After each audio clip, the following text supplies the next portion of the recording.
Hello, everybody. This is 3SP, and I'm coming to you with another update. This comes from the Washington Post. Google is coming after critics in academia and journalism. It's time to stop them. About 10 years ago, Tim Wu, the Columbia Law professor who coined the term net neutrality, made this prescient comment. To love Google, you have to be a little bit of a monarchist. You have to have faith in the way people traditionally felt about the king. Wu was right. And now, Google has established a pattern of lobbying and threatening to acquire power. It has reached a dangerous point common to many monarchs, the moment where it no longer wants to allow dissent. This summer, a small team of well-respected researchers and journalists, the Open Markets team at the New America think tank, dared to speak up about Google in the mildest way. When the European Union fined Google for preferring its own subsidiary companies to its rival companies in search results, it was natural that Open Markets, a group dedicated to studying and exposing distortions in markets, including monopoly power, would comment. The researchers put out a 150-word statement praising the EU's actions. They wrote, by requiring that Google give equal treatment to rival services instead of privileging its own, the EU is protecting the free flow of information and commerce upon which all democracies depend. They called upon the Federal Trade Commission and Department of Justice and state attorneys general to apply the traditional American monopoly law, which would require separate ownership of products and services and the networks that sell products and services. Google has been funding New America for years at high levels. Within 24 hours of the statement going live, Google representatives called New America's leadership expressing their displeasure. 2 planned hires for the Open Market team suddenly were canceled.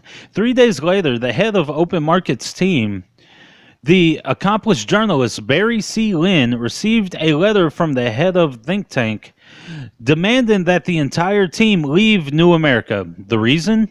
The statement praising the EU's decision against Google was, according to New America President Anne Marie Slaughter, imperiling the institution.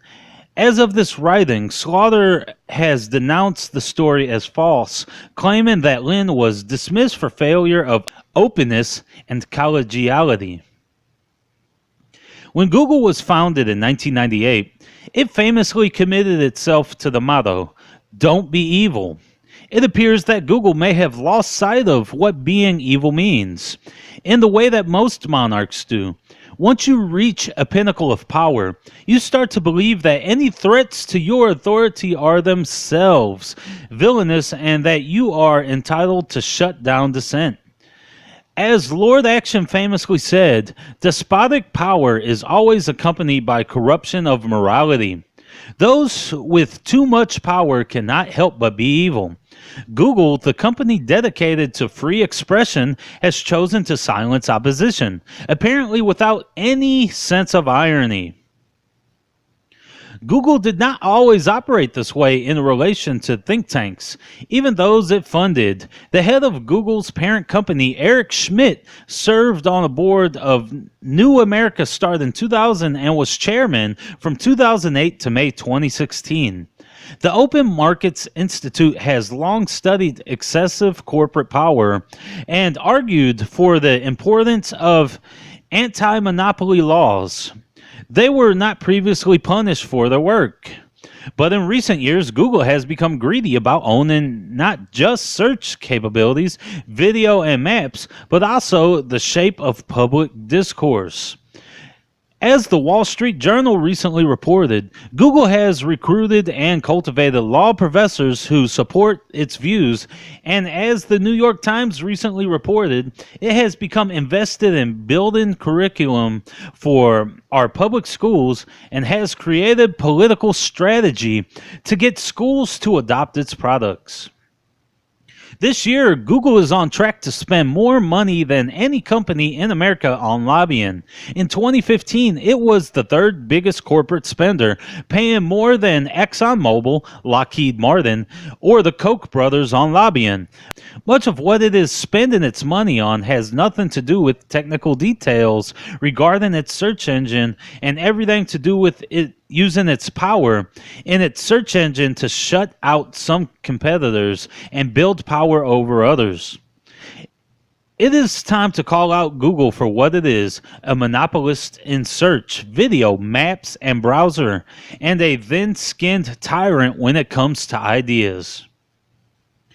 The imperial overreach of Google is trying to shut down a group of 5 researchers proves the point that the initial release from open markets was trying to make. When companies get too much power, they become a threat to democratic free speech and to the liberty of the citizens at large. I'm going to leave that there. It's basically recurring the same principle over and over again with a lot of detail. I do enjoy this article, but I agree with it. These corporations, mainly Google right now, is becoming just like a world dictator. They have so much power and so much stretch now that they can actually control decisions in our government. And they are now starting to close out dissent because they have no real competition now. None at all. They knocked out Yahoo. I mean, there's DuckDuckGo, but DuckDuckGo gets a lot of its results from Google. So basically, Google is just like the digital version of Walmart now, where Walmart knocked out all the smaller guys. They knocked out all the local businesses. Well, that's what Google has done. Google is now synonymous to the internet. Anytime you want to search something, you say Google it. Anytime you want to learn something, people tell you, look it up on Google. Google has become the identity of the internet now, and it really needs to stop because this is getting scary. Not only is YouTube shutting down channels, shadow banning content, and basically sandboxing content that it deems to be controversial, now it's actually blacklisting websites where you can't find them. How did they get that much control over the internet? It's time for us to take our internet back, and how do we do it? I'm not sure. It almost seems like they should have went ahead and did that 2-tier system where everybody else gets like the slower version, but the Google and the bigger companies get the faster one. Because I'm sure there's a way we could have cultivated it to at least get the same speed. Because right now they've infested the internet. They locked us out of it. They're locking anyone out of the internet that don't agree with them. And it is controlling democracy.